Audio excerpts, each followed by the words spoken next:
जय मसीह की। आज के इस एपिसोड में आप सबका स्वागत है। परमेश्वर का धन्यवाद करती हूँ कि आप पास्टर आशिमा जेम्स बत्रा के मैसेजेस के द्वारा आशीषित हो रहे हैं।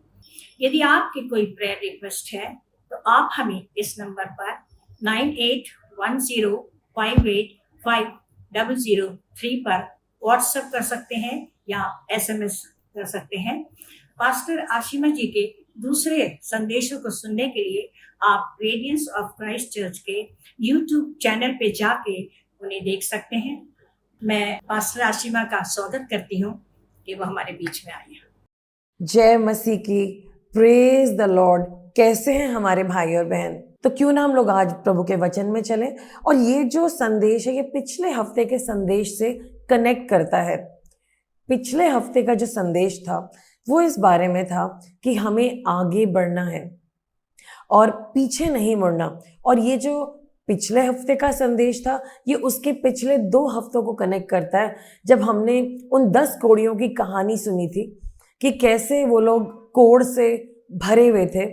उनकी जिंदगी खत्म होने वाली थी कोड़ से, लेकिन उन्होंने यीशु मसीह के सामने याचना की और यीशु मसीह ने उन पर दया करी और कहा जाओ, जाकर के याजक को दिखाओ। और जब वो जा रहे थे तो रास्ते में ठीक हो गए और एक ने देखा कि मैं तो ठीक हो गया और सचमुच में ये कौन है जिसने मुझे ठीक किया। वो वापस आया, उसने दंडवत करा और यीशु मसीह की बहुत महिमा करी। और तब यीशु मसीह ने कहा अपने घर जाओ, क्योंकि उसे एक नई जिंदगी शुरू करनी थी। तो हम लोग कई दिनों से इस टॉपिक पर मनन कर रहे हैं और परमेश्वर हमें अलग अलग चीजें दिखा रहे हैं। तो आज हम देखते हैं कि परमेश्वर के मन में हमारे लिए क्या है और थोड़ा सा हम लोग रिकैप भी करेंगे। आइए हम लोग प्रार्थना करें। सर्वशक्तिमान परमेश्वर, इस समय को हम आपके हाथों में देते हैं। हमारी मदद करिए कि हम आपके मन में जो संदेश है उसको सुनने पाएं और अपनी जिंदगी को खूबसूरत करने पाएं। यीशु मसीह के नाम से आमीन। तो आइए हम लोग ध्यान देते हैं कि पिछले हफ्ते हमने क्या चर्चा करी थी। पिछले हफ्ते हमने कहा था भाई आगे बढ़ना है, हमें आगे जाना है। और आगे बढ़ने की हिदायत हमें फिलिपियों उसके 3 अध्याय 13 और 14 में मिली थी, जहां पर ऐसे लिखा है, हे भाइयों, मैं यह नहीं सोचता कि मैं उसे प्राप्त कर चुका हूं, पर बात यह है कि बीती को बिसार कर जो मेरे सामने है उस लक्ष्य तक पहुंचने के लिए मैं संघर्ष करता हूं। मैं उस लक्ष्य के लिए निरंतर यत्न करता रहता हूं कि मैं अपने उस परितोषिक को जीत लूं जिसे मसीह यीशु में पाने के लिए परमेश्वर ने उसकी बुलाहट रखी। हालेलुया। तो ये परमेश्वर चाहते हैं कि आप और मैं आगे बढ़ें। और हमने पिछले हफ्ते इस बात पर गौर फरमाया था और हमने ये भी समझा है कि परमेश्वर चाहते हैं कि हम मसीह में स्वतंत्र रहें। उन्होंने हमें मसीह में स्वतंत्रता देने के लिए ही तो सब कुछ किया। और अगर आप मसीह में हैं तो आप सचमुच में स्वतंत्र हैं। और फिर एक स्वतंत्र इंसान जिसका पीछे जो था, जो चीजें उसे बांधती थी वो छूट गई हैं, तो वो आगे बढ़ सकता है ना। हालेलुया। हमने ये भी रियलाइज करा था कभी कभी हमारा मन बिल्कुल ठंडा पड़ जाता है, जैसे कि बिल्कुल ही बर्फ जैसा, कुछ फीलिंग नहीं होती। और मैंने ये समझाया था ऐसा इसलिए होता है कि कई दफा हमारे अंदर गहरी चोटें होती हैं और जब हम अपनी पास की बातों में होते हैं तो चोटें हमारे अंदर होती हैं। हम कहते हैं उसने ये कहा, उसने मुझे ऐसा धोखा दिया। कुछ बातें हमें झूठी पता होती है, हमारा दिमाग उसको डाल रहा होता है, वो सच नहीं होती, काल्पनिक होती हैं, लेकिन दर्द तो होता ही है। तो हमने ये भी समझा था कि हम इन सारी बातों को परमेश्वर के हाथों में दे सकते हैं, समर्पित कर सकते हैं। और हमने उसके लिए प्रार्थना भी की थी और हमने कई प्रार्थनाएं करी थी पिछले हफ्ते। तो मैं आपसे आग्रह करूंगी इस वीडियो को आप दोबारा से शुभ संदेश के चैनल पे देख सकते हैं। आप देखेंगे और आपको बहुत तसल्ली मिलेगी और आप वो सारी प्रार्थनाएं जरूर करना। तो हमें ये भी समझ में आया जब हमारे अंदर इतने सारी चोटें थी, दर्द था, यीशु मसीह उसको चंगा कर रहे हैं, हम उन बातों को पीछे छोड़ रहे हैं, तो प्रभु उसके बाद हमारे अंदर अपना आनंद भी तो भरेंगे, क्योंकि आनंद से हम आगे बढ़कर लपक कर काम करेंगे, भाग भाग के काम करेंगे जो प्रभु ने हमारे लिए रखे हैं। तो हमने उसके लिए प्रार्थना करी थी, हे अब्बा पिता, हमारा सारा चैन, हमारा सारा आनंद हमारे अंदर भर दो, हमें वापस उस आनंद में ले आओ। ताकि हम उस आनंद में बढ़कर आपको वर्शिप भी कर सकें, आपके साथ भी चल सकें और अपनी जिंदगी को सुंदर बना सकें। तो इस बात पर हमने पिछले हफ्ते मनन करा था, आप उस वीडियो को जरूर देखिएगा। और हमने ये भी रियलाइज करा था, आगे बढ़ने के लिए हमारे पास परमेश्वर का परामर्श होना चाहिए।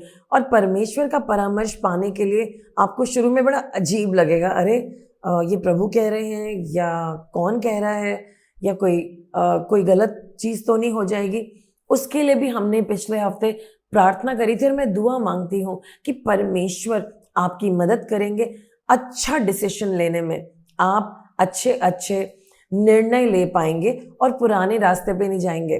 और मैंने देखा है परमेश्वर का परामर्श पाने के लिए, उनकी गाइडेंस पाने के लिए एक प्रेयर जो मेरे बहुत काम आती है, और वो ये है, हे परमेश्वर मुझे गाइड करिए ना, मुझे नहीं पता ये जो सामने मेरे रास्ता है सही है या गलत है या कोई और रास्ता है। मैं आपकी हर बात को सुनने के लिए तैयार हूँ और उस पर चलने के लिए तैयार हूँ।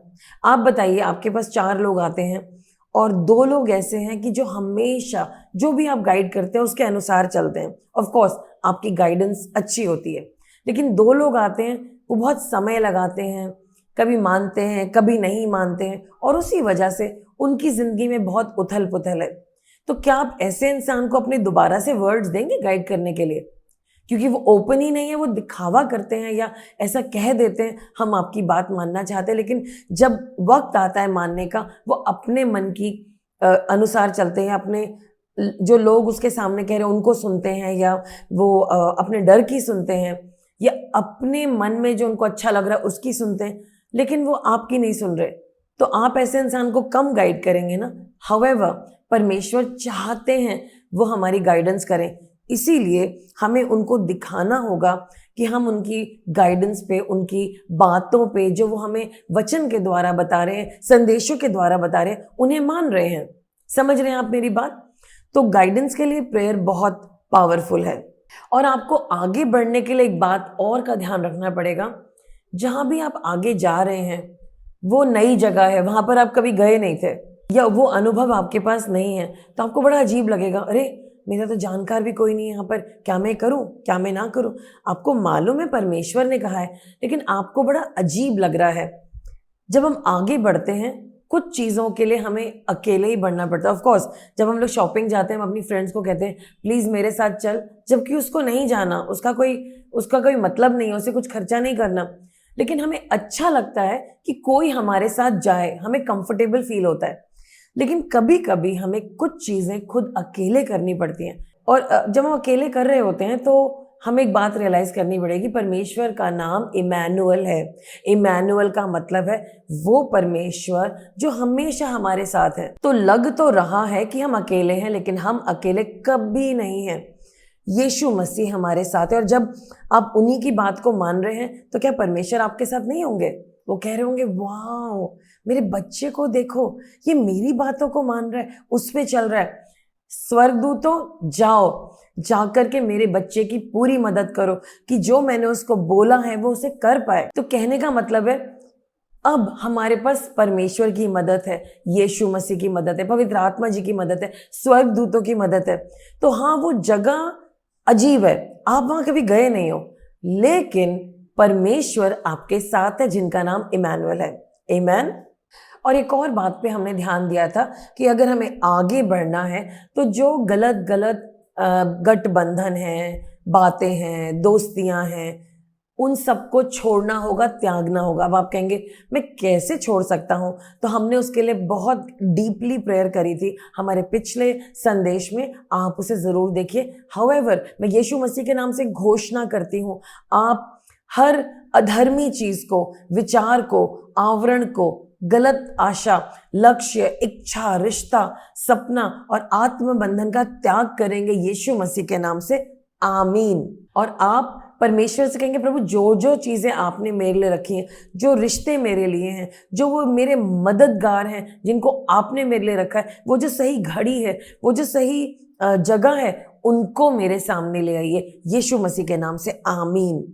और जो भी आप करेंगे उस पे परमेश्वर का लहू लगाएंगे। यीशु मसीह ने लहू ही इसलिए बहाया कि जो भी उस लहू को प्लीड करेगा, उसके ऊपर अपना विचार रखेगा, उस पर अपनी भावना रखेगा, उस पर अपना विश्वास रखेगा, वो लहू काम करेगा और उसके लिए दुहाई देगा। तो हम अपने नए मार्ग पे, अपने नए जज्बों पे, अपने नए अज्ञात क्षेत्र पर यीशु मसीह का लहू लगाएंगे और वो परमेश्वर का लहू, यीशु मसीह का लहू उस टेरिटरी में, उस कामों में, उस पथ पर अपनी प्रकाशन छोड़ेगा और उसे पवित्र करेगा और उस बंजर भूमि को आसान करेगा, उसके पत्थर और रोड़ों को हटा देगा। हालेलुया। और आप कहेंगे अगर मैं गलत रास्ते पे भटक गया, तो हम प्रार्थना करेंगे, आप ना दाएं मुड़ेंगे ना बाएं मुड़ेंगे, आप प्रभु के पथ पर जाते रहेंगे और आप किसी भी चीज से अट्रैक्ट नहीं होंगे। आप परमेश्वर की आवाज से, उनके पथ से, उनके सत्य के मार्ग पे चलते जाएंगे। हालेलुया। और आपके आशीर्वाद का समय आ गया है, क्योंकि जिस रास्ते पे आप आगे जा रहे हैं वो ही आशीर्वाद का रास्ता है, वही आशीष का मार्ग है। और जैसे जैसे आप उस पे जाएंगे चीजें आसान होती जाएंगी। शुरुआत करना थोड़ा मुश्किल होता है, लेकिन जब आप जाना शुरू करेंगे आसान होता जाएगा और परमेश्वर अपने स्वर्ग के सब भंडारों को आपके ऊपर खोल देंगे और वो आप पे बारिश करेंगे। और शुरू में मुश्किल होगा, फिर आसान होगा और फिर अति आसान होगा, क्योंकि आपके लिए वो सब होगा वहां पर जिसकी आपको जरूरत है। तो ये तो पिछले हफ्ते का संदेश था और ये बताना जरूरी था, क्योंकि आज का संदेश का जो हिस्सा है वो उस पर निर्भर है। तो जब हमने पिछले हफ्ते इन सब बातों पे मनन करा, तो इस हफ्ते मैं आपको ध्यान दिलाना चाहती हूँ कि अब हमें जब आगे जाना है तो हमें उन लोगों को जो हमारे पास्ट में, हमारे पीछे परेशानी करी, उन्होंने हमें दुख दिया, उनको क्षमा करना बड़ा ही जरूरी है। और हम लोग देखेंगे वचन की ओर कि हमें क्या करना होगा। रोमियो 12:14 में लिखा है, जो तुम्हें सताते हैं उन्हें आशीषित करो और श्रापित मत करो। ये वचन कह रहा है। रोमियो 12:20 में लिखा है, मैं पढ़ती हूँ हिंदी में, यदि तेरा शत्रु भूखा हो तो तू उसे भोजन खिला, यदि वो प्यासा हो तो तू उसे कुछ पिला, क्योंकि ऐसा करने से तुम उसके सिर पर जलते अंगारों का ढेर लगाओगे। अब जलते अंगारों के ढेर के लिए नहीं ये करना है, लेकिन ये करना जरूरी है, क्योंकि प्रभु चाहते हैं कि हम अपने कसूरवारों को माफ करें। एक और शब्द देखें परमेश्वर का, मत्ती 5:43 से 48। तुम सुन चुके हो कि कहा गया था कि अपने पड़ोसी से प्रेम रखना और अपने शत्रु से बैर रखना, परंतु मैं तुमसे कहता हूं कि अपने शत्रुओं से प्रेम रखो और अपने सताने वालों के लिए प्रार्थना करो, जिससे तुम अपने पिता के पुत्र ठहराओ, क्योंकि वो अपना सूर्य बुरे और भले लोगों पर उदय करता है और धर्मी और अन्यायी दोनों पर मेंह बरसाता है। क्योंकि यदि तुम अपने प्रेम करने वालों से प्रेम रखो तो उसका तुम्हें क्या प्रतिफल मिलेगा।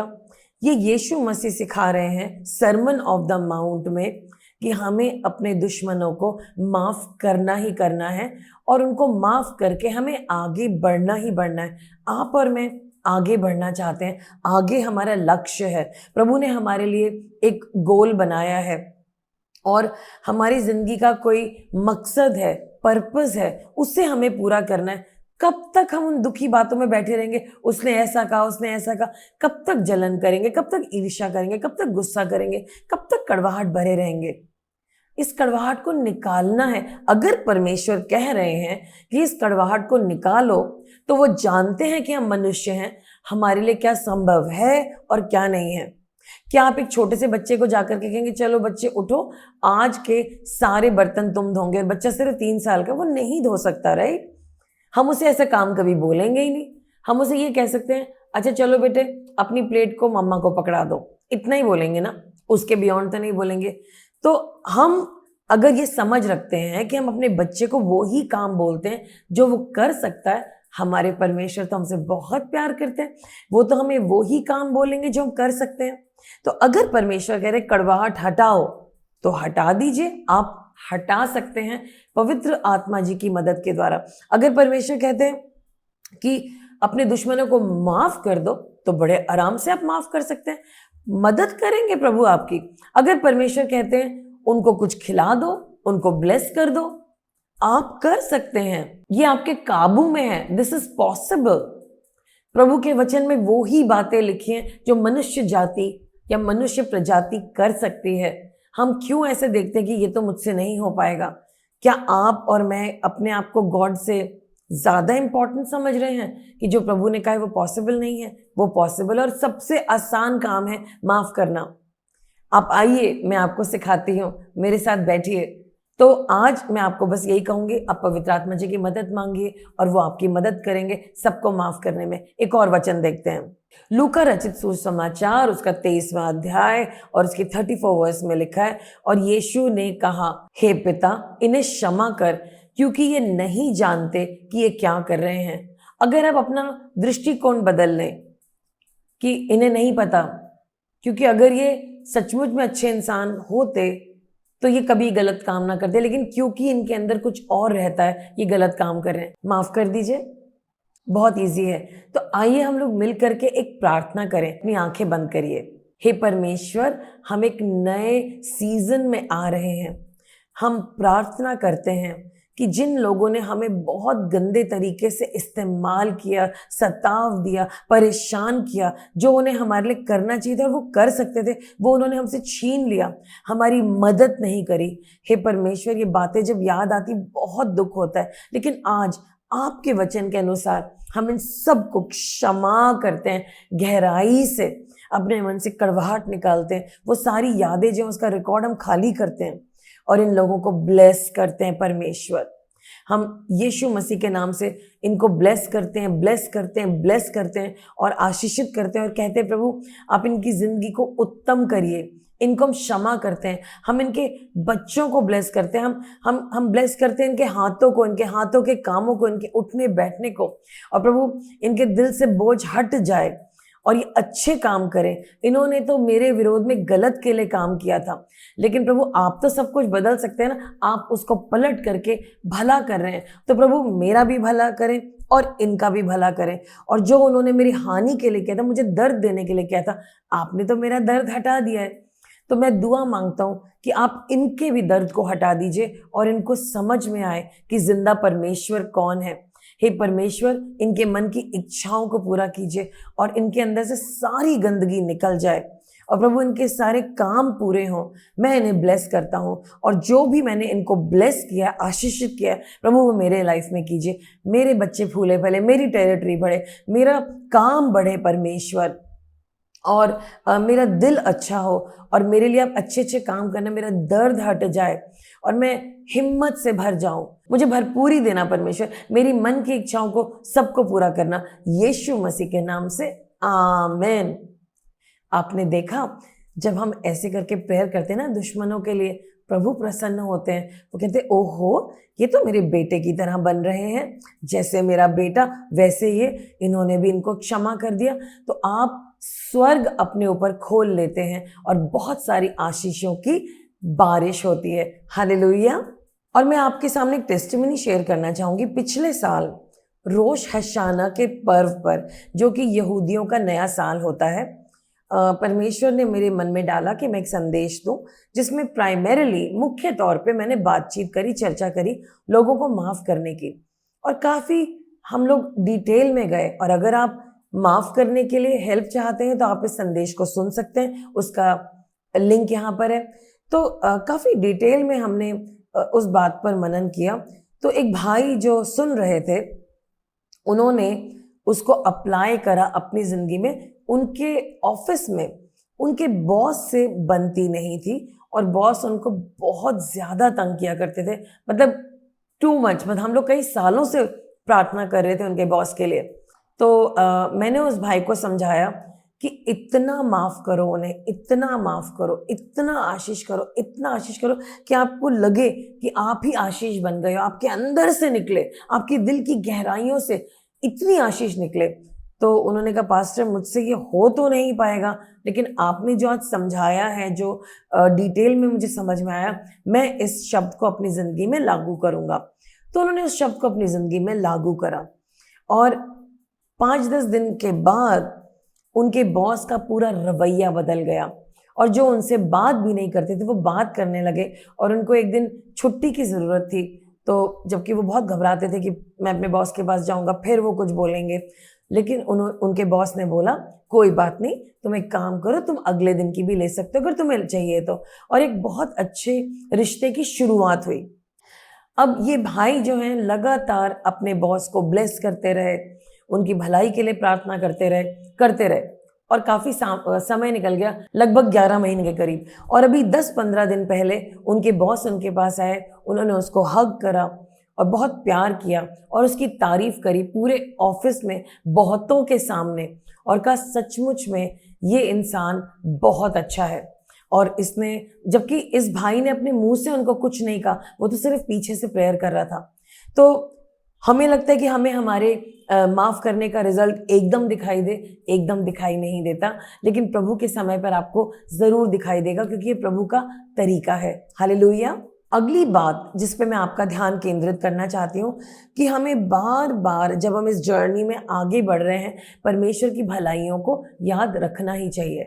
तो परमेश्वर की फेथफुलनेस और वफादारी पे आपको भरोसा करना होगा, और पुरानी टेस्टिमनीज को याद करिए जो आपके साथ अच्छी अच्छी बातें हुई, उनको रिकॉल करिए, प्रभु का शब्द याद करिए और आपके मन में आशा बढ़ती जाएगी। कभी कभी जब आप आगे बढ़ रहे हैं और आपके सामने वो पथ है और आपको समझ नहीं आ रहा कि आगे कैसे बढ़ना है, ये अच्छाइयाँ आपको भरोसा दिलाएंगी। आइए हम लोग प्रार्थना करें। सर्वशक्तिमान परमेश्वर, आपने हमारी जिंदगी में महान भलाइयाँ करी हैं। आप भले परमेश्वर हैं और हम आपकी भलाइयों को कभी ना भूलें।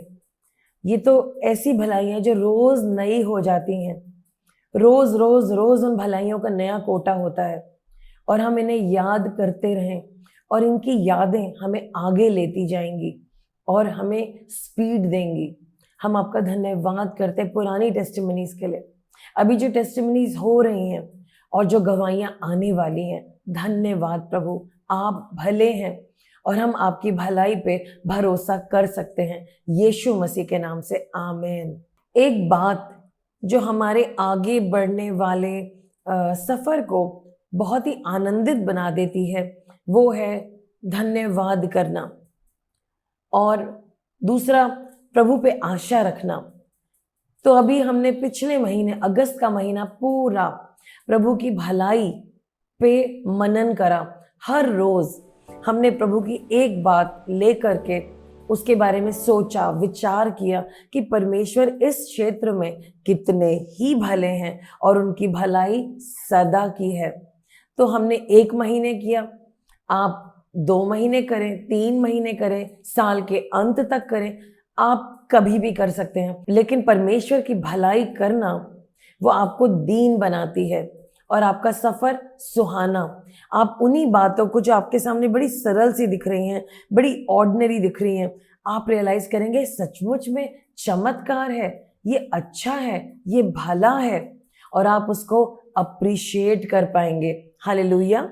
जब हमने उन कोड़ियों के बारे में उस कहानी को सुना कि कैसे 10 कोड़ी दूर से चिल्लाए, यीशु मसीह हमारी मदद करो, और यीशु मसीह ने कहा अपने याजकों को दिखाओ, उसमें से एक लौटा धन्यवाद करने के लिए यीशु मसीह के सामने सर झुकाया और दंडवत करा, और उसका धन्यवाद परमेश्वर ने स्वीकृत किया और उसे ब्लेस करा। अभी उसकी जिंदगी का सफर शुरू नहीं हुआ था, लेकिन उसने धन्यवाद के साथ शुरू किया, परमेश्वर को अपना सब कुछ अर्पण किया, उनके सामने झुका वो। आप जब अपनी नई जिंदगी शुरू करें, एक नया सफर शुरू कर रहे हैं, धन्यवाद से शुरू करिए, आपकी जिंदगी आसान हो जाएगी। 1 थेस्सलोनियो उसका 5वां अध्याय और 18 वर्ष में लिखा है, सभी परिस्थितियों में धन्यवाद दो, क्योंकि तुम्हारे लिए मसीह यीशु में यही इच्छा है। हालेलुया। हर बात में धन्यवाद देना है।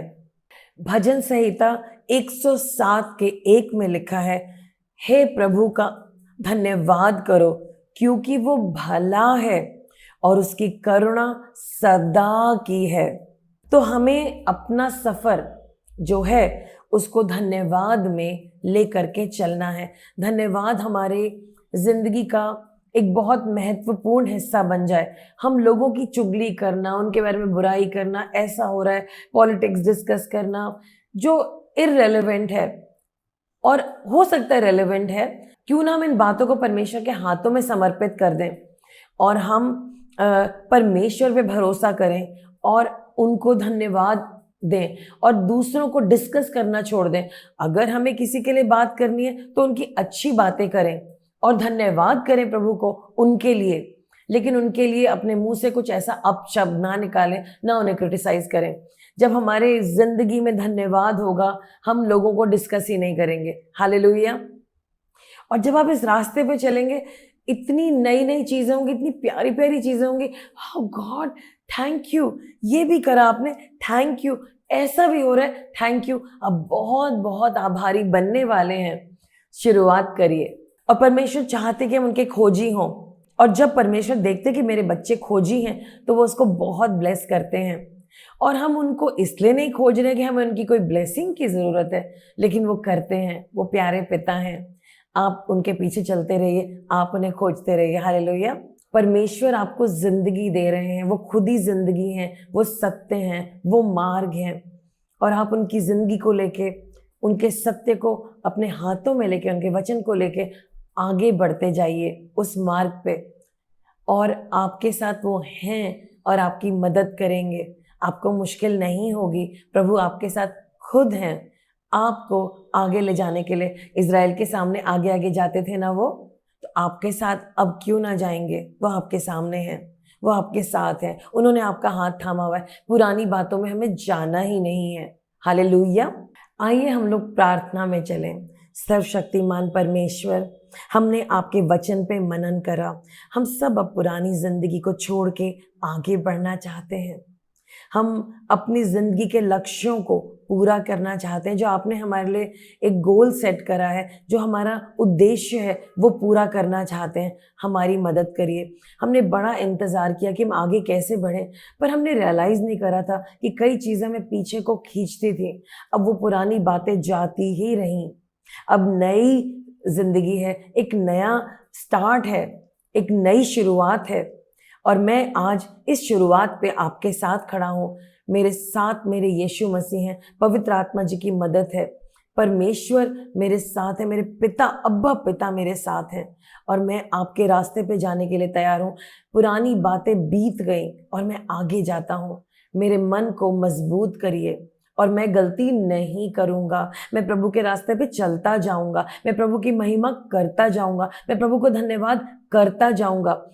और मेरी जिंदगी में चमत्कार ही चमत्कार ही चमत्कार होते चले जाएंगे, क्योंकि अब मैंने ठान लिया है कि मैं प्रभु का वॉरियर हूँ, सैनिक हूँ, और परमेश्वर के साथ आगे बढ़ना ही मेरा काम है।